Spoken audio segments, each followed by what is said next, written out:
You remember it clearly, word for word. You can still feel the sting from their words, but they looked you dead in the eye and told you, that never happened. That's not what I said. Why do you always twist everything? And for a moment, just a little moment, you wonder if they're right. Maybe you did get it wrong. Maybe you are too sensitive. Maybe your memory is broken. But remember, it was always their mirror that was broken, not yours.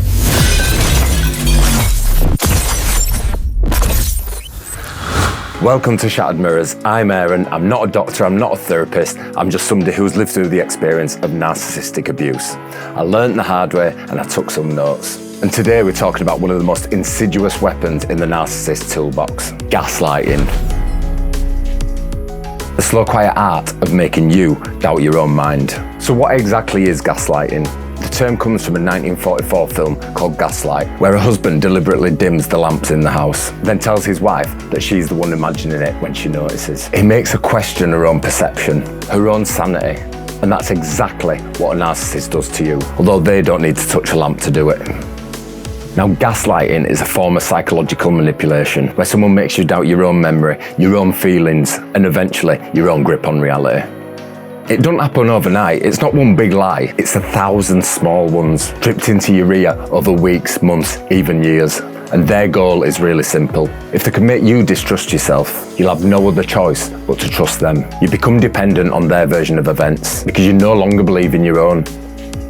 And now here's the part that cuts really deep.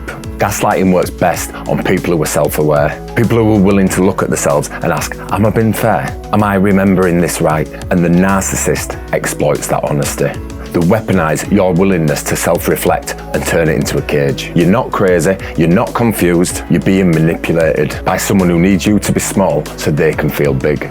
Now let's get specific because this stuff hides in plain sight. You need to know what it sounds like because when you hear it, you can name it. The first phrase, that never happened. This is flat denial. You bring something up that they said or did, something that really hurt you, and they just simply erase it. They don't argue, they don't explain, they just tell you that it didn't exist. And if you push, they'll accuse you of making things up or having a bad memory. And after enough of these, you just stop bringing things up altogether because you've learned it's pointless. Now the second phrase, you're being too sensitive. This one's a classic. It takes your emotional response, a valid human reaction, and frames it as a flaw in you. They didn't do anything wrong. You just felt it wrong. Your hurt is rebranded as weakness, and suddenly you're apologizing for having feelings. You start to shrink. You stop expressing what's bothering you because you've been trained to believe that your emotions are the problem. And the third phrase, I never said that. You're twisting me words. This is where they rewrite history right in front of you. You can quote them word for word and they'll just shake their head like you're speaking a foreign language. And some of them are so convincing that you start to question, did I hear it right? Maybe I did take it out of context. And that doubt, that's the poison working. And here's a real world example. Imagine you're at dinner with your friends and then your partner makes a joke at your expense. Everyone else laughs, but you feel humiliated. And later on you bring it up, you say, that comment really hurt me. And they respond with, oh, come on, it was only a joke. You're embarrassing yourself by being this sensitive. Everyone else thought it were funny. Why do you always have to ruin things? And notice what just happened there. Your feelings were being dismissed. The group was against you. And now you're the problem for even bringing it up. And that is gaslighting in action. It's not loud, it's not dramatic, it's quiet, calm, and absolutely devastating. So how do you fight something that's designed to make you doubt your ability to fight? You start by getting your feet back on solid ground. Firstly, name it in the moment.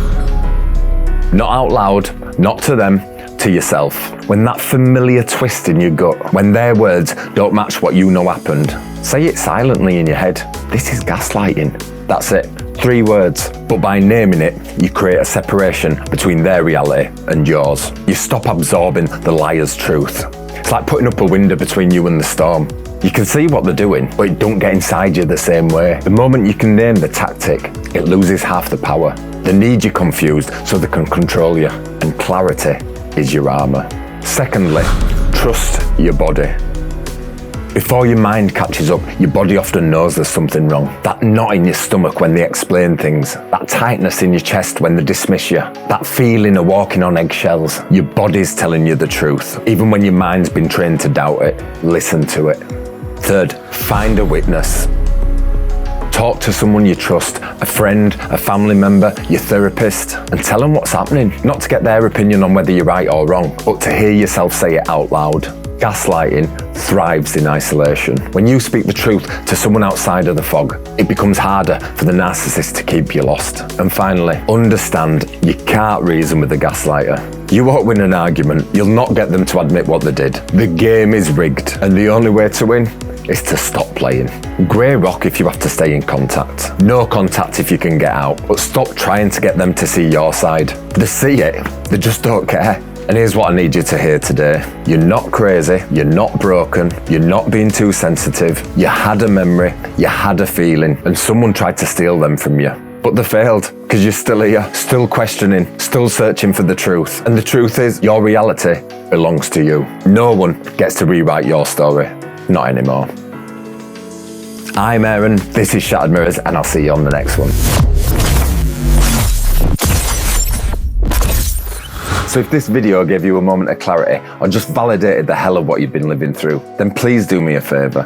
Hit that like button, not for my vanity, but to send a signal through the noise. It tells the algorithms to send this video to someone else who still thinks they're crazy, someone else who's still trapped. And if you want to keep walking this path to freedom with us, then please subscribe. Let's get the truth out there.